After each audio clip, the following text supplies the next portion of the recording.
Manchester United 3, Nottingham Forest 2. Bruno Fernandes, record equaler. But I ain't gonna lie, bro. Bruno Fernandes should have 26 assists.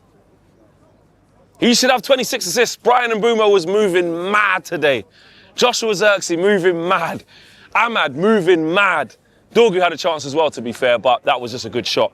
But Bruno was in his bag towards the end of that game. Everyone was willing him on to get that all-important 21st assist of the season. It didn't quite come. So right now, you know what I'm saying?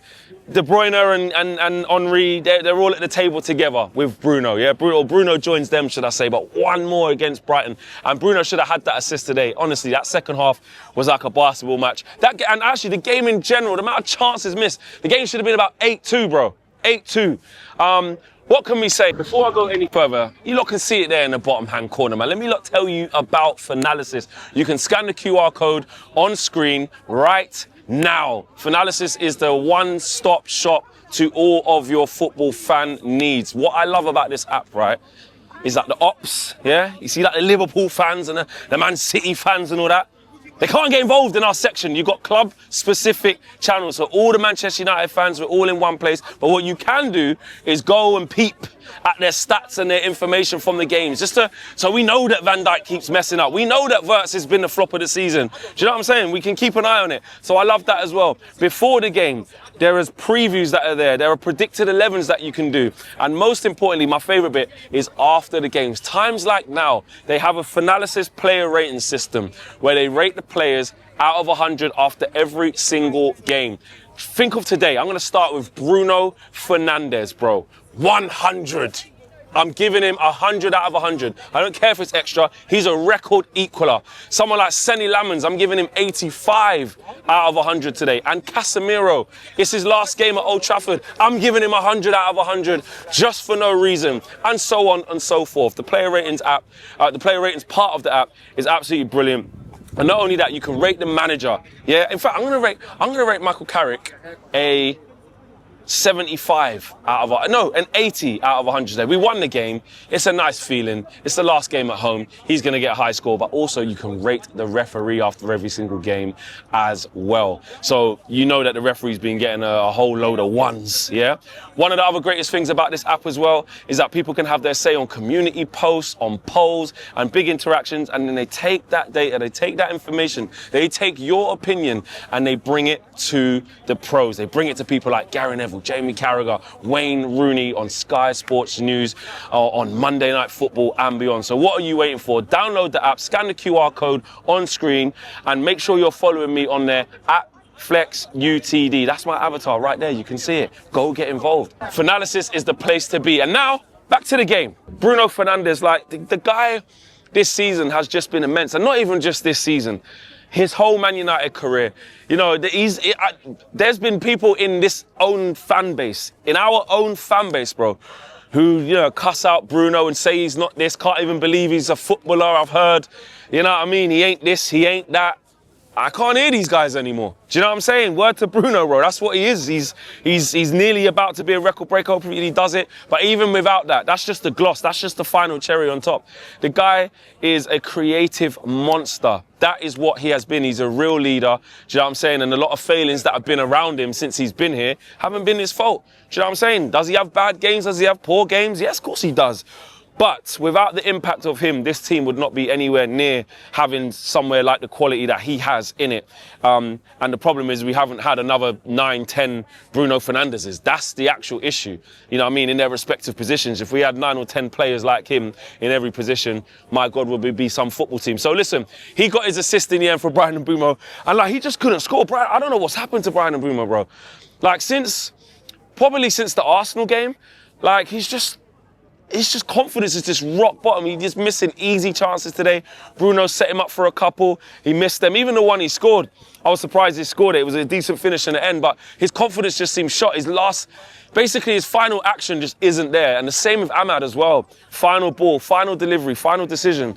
It's just not happening for Ahmad. When in a weird space where the team is actually in a very good space morale-wise. The team is very good in terms of us winning and getting the points on the board and where we're finishing. But those two in particular, it's just been really difficult for them and for reasons I don't know why. The game was a lot closer than it needed to be in terms of today. It really, really was. It was a lot closer than it needed to be. But there was chances galore. There was so many chances. For the people who say we play boring football and this, that, and the other, what happened? Where's the people? He coached the 8-2. Remember that? Remember when Amorim used to coach this result, but it wasn't that result, so it wasn't his fault and this, that, and the other. Michael Carrick coached the 8-2. And then there's Casemiro. Listen, wasn't a standout Casemiro performance today, but an emotional day for him and his family. Thank you, Casemiro, bro. Thank you. I have to say, like, he's had his ups and downs. He's had the sides where you're looking at it thinking, oh, how have we spent this much money on him? Look at the wages, the infamous Carragher thing of leave the football before it leaves you, etc. And listen, I know that was harsh, but he wasn't playing well at the time. We did look at Casemiro at the time thinking, what have we done? And then he shows his class, he shows his professionalism, he shows why he's won 5 Champions League, gets himself playing again, and he has an affinity with the fans. The fans love him, he loves the fans, he loves this football club as well. So he gets a nice send-off. Everyone was in the stadium going, is Michael Carrick gonna announce himself as a Man United manager or head coach? And I never felt like he would. He said some words at the end. Obviously, at the time of recording, there hasn't been a confirmation of his job, which is obviously going to come. But he didn't say it live on the mic. It would have been nice for him to just drop a little dub plate, a little mic drop thing. Say, yo, I'll see all you lot next year. We go again. Yeah, but he obviously didn't do that. Just thanked the fans. That was a bit of a procession. You know what I mean? I thought Harry Maguire today as well. Listen. He's just strong, imposing, do you know what I'm saying? Still aerially dominant. So he signed up for next year as well. I thought Kobbie Mainoo was good as well. Hey, listen, Gibbs White, I ain't gonna lie, bro. I mean, we know all about him, but he was good today. He was good. He was a good threat. Elliot Anderson, 2 assists as well. So yeah, there could be 2 players that Man United are looking at in the summer in respective moments. Who knows? We'll have to wait and see. But that is third in the bag. That is the curtain down at Old Trafford. 1 more game to go against Brighton, and it's we finished third, so whatever happens there. Maybe, I don't know.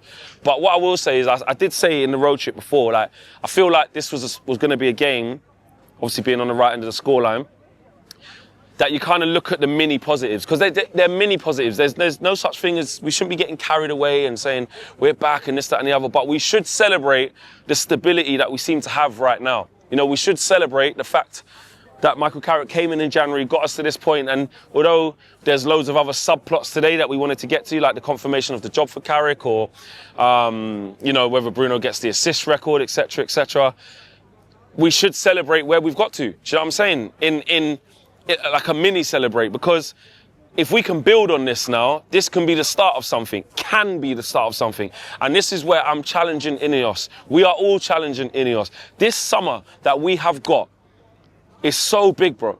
Like, I'm excited, I'm worried, I'm nervous, I'm anxious, all in one, because we don't have to be a billion miles away from where we want to get to. Football can change very, very quickly. But what we know is transfer windows can set you back 2 years, 3 years, 4 years. Look at the ones we had under Eric Ten Hag.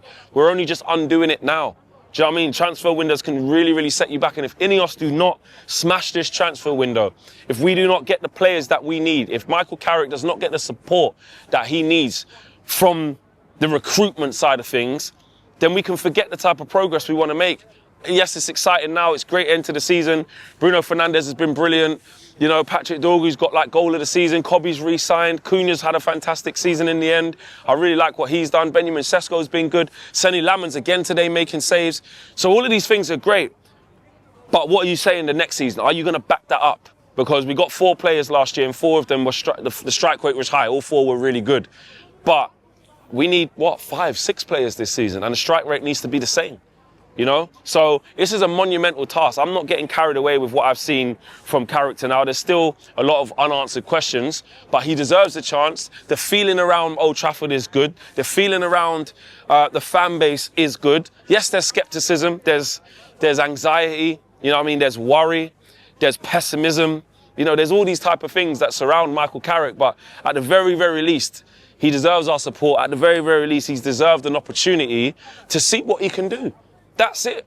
You know, if it goes poorly and Michael Carrick proves that he's not the right guy, okay, well then that's what will happen, and then the right actions will be taken. But for what he's done since he's come in, Ineos need to back him, the fans need to get behind it and give him an opportunity. Let's let him grow. Why can't he be the guy who does it? Why not? Do you know what I mean? We've tried everything else. So I'm over the moon with that. Not getting carried away. It's all about Ineos. We are on Ineos' next. Get us players. Recruit well. My man of the match today, I'm going to give it to Bruno. He was exceptional. Another assist. And like I said, they were doing him dirty. I thought Brian and Bruno was missing on purpose. I thought Xerxes was taking about 4 or 5 touches thinking, nah, I don't want you to get the 21st assist. I was like, are you not playing against Bruno? So yeah, another great game for Bruno. Another assist. And hopefully against Brighton in the last game, he does it. So yeah, that's my man of the match, Bruno Fernandes.